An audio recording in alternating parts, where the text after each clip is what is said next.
Assalamualaikum warahmatullahi wabarakatuh. Hi guys. Ini merupakan video pertama kita cubalah untuk bercakap di hadapan kamera.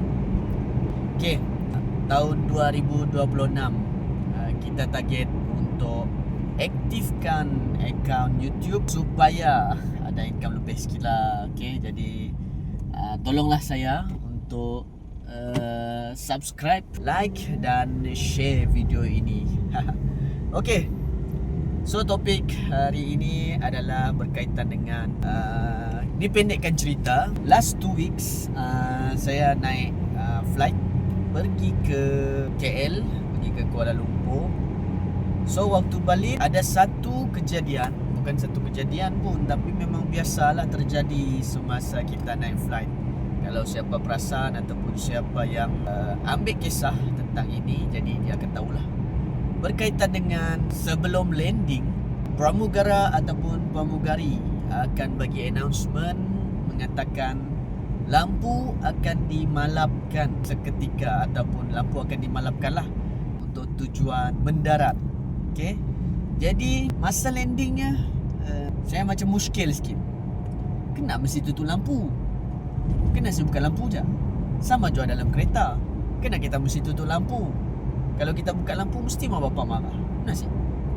So saya buat research, tanya kawan-kawan saya, iaitu AI tools yang berguna pada masa kini.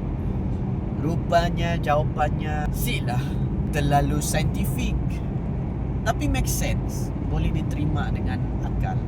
Iaitu rupanya tujuan sidanya buat safety adalah untuk yang pertama menyesuaikan mata kita sebagai penumpang. Sekiranya apa-apa emergency berlaku sewaktu malam, jadi kita nampak, jadi mata kita tu nampak. Kita bagi contoh mudah, lampu di bilik kita terang.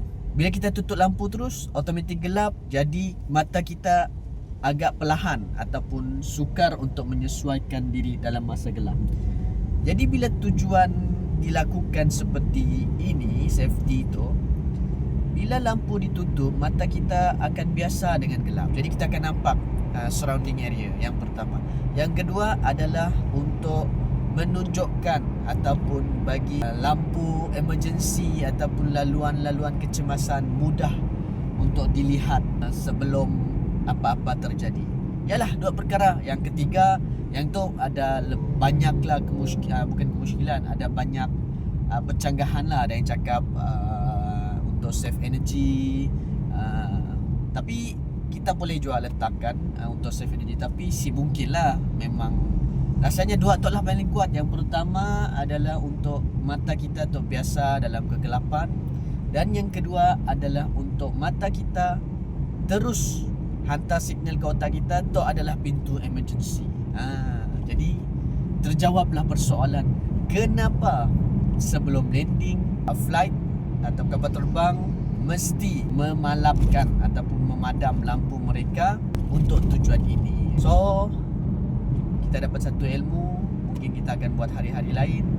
Kalau ada kemusykilan ataupun ada something to komen dalam video tu, boleh type di ruang komen di bawah, dan tolong saya untuk like, subscribe dan share lah kepada kawan-kawan kita. Terima kasih. Assalamualaikum.